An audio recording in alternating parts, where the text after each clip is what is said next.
जख्म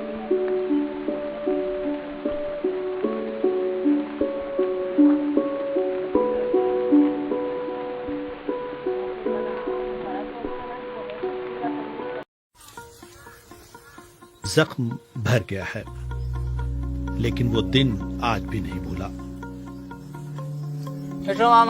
1983 के जनसंहार के समय मैं 10 या 11 साल का था। उस घटना ने मेरे और मेरे गांव के सभी लोगों की जिंदगी बर्बाद कर दी। मेरी माँ, मेरी बहन और बहुत सारे दूसरे लोग मारे गए थे। ये बात 1983 की है। दिल्ली और पास के 13 गांवों को तीर, दांव और दूसरे धारदार हथियार लिए हमलावरों ने चारों तरफ से घेर लिया और 6 घंटों के अंदर सैकड़ों मौत की नींद सुला दिए गए। मारे जाने वालों में ज्यादातर बांग्ला भाषी मुसलमान थे। पोपली नदी का हिस्सा कहा जाता है, तब पानी की जगह लाशों से पट गया था। मारे गए लोगों के नाम पर 5,000 और घायलों को 3,000 रुपए का मुआवजा दिया गया। मेरे सामने है वो कब्रिस्तान जिसमें उस दिन हुए कत्लेआम के बाद दर्जनों लोगों को दफना दिया गया। शायद बहुत सारे लोगों को एक बड़े गड्ढे में एक साथ बिना किसी कफन और शायद नमाज जनाजा के भी। नेली और उसके आसपास के गांव में ऐसे ढेरों कब्रिस्तान हैं। बहुत सारे तो अब पानी में समा गए। 2002 गुजरात होइसे। मंत्री 2002 दंगों और 1984 की बात संसद में करते हैं, लेकिन नेल्ली जनसंहार की बात कोई नहीं करता।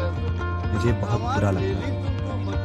हम टोपी कुर्ता पहनते हैं और अपनी परंपराओं का पालन करते हैं, सिर्फ इसलिए हमें बांग्लादेशी कहा जाता है। All these people उनको बांग्लादेशी बताकर उनका कत्ल किया जाना पूरी तरह गलत था। वो निश्चित तौर पर भारतीय शहरी हैं। ये तथ्य कि नेल्ली की अधिकतर लोगों के नाम एनआरसी में है, उस पैठियों वाली मिथक को पूरी तरह झूठा साबित कर देता है। nullify the entire Assam movement. Guwahati university के प्रोफेसर दिलीप बोरा कहते हैं कि नेली जैसे जनसंहार पर एक समय असमिया समाज में मौजूद चुप्पी की जगह अब सवाल उठ रहे हैं। असम आंदोलन के समय एक बड़ी प्रचलित संख्या थी 53 लाख बांग्लादेशी घुसपैठिए। प्रफुल्ल महंत ने 10 साल सरकार चलाई, तब ये सवाल उठता है कि कहाँ हैं वो 53 लाख बांग्लादेशी।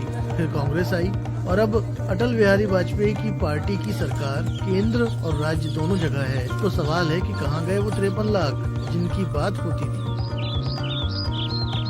एनआरसी पर जहां पूरे देश में चर्चा हो रही है, यहाँ के लोग नेली स्मारक बनाने और इस जनसंहार के लिए माफी मांगे जाने के लिए आवाज उठा रहे हैं। हालांकि असम आंदोलन के सबसे बड़े नेता और सूबे के पूर्व मुख्यमंत्री प्रफुल्ल कुमार महंता इससे सहमत हैं। उस समय कांग्रेस सत्ता में थी, हम क्या कर सकते थे। हमने एक शहरी के नाते इस घटना का विरोध किया था। कमल के फूलों से भरे पोखरों के पास रहने वाले नेल्लीवासियों ने कमल निशान वाली पार्टी के उम्मीदवार को अपना विधायक चुना है। और हालांकि उस दिन को भूलना उनके लफ्जों में मुमकिन नहीं, वो जिंदगी की कश्ती में आगे बढ़ चले हैं, इस उम्मीद में कि शायद कभी इंसान